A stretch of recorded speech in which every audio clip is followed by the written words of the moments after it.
2 hari terakhir warga di Jalan Karanganyar, Gabahan, Semarang Tengah merasa resah.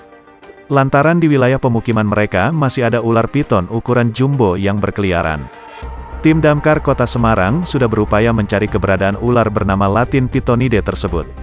Tadi pagi sekira pukul 9, saat bersih-bersih dahan pohon kami lihat ular piton itu muncul di sebuah rumah kosong, ujar relawan Semarang Marsudi atau akrab disapa Mbah Uban kepada tribunjateng.com. Mbah Uban dibantu amat rekan sesama relawan lantas memburu ular itu. Beberapa warga juga ikut nimbrung menyemangati para relawan untuk menangkap ular. Banyak warga yang hanya berteriak-teriak saja tanpa ada yang membantu Mbah Uban dan Amat. Dengan sigap, Mbah Uban memegang bagian bawah kepala ular.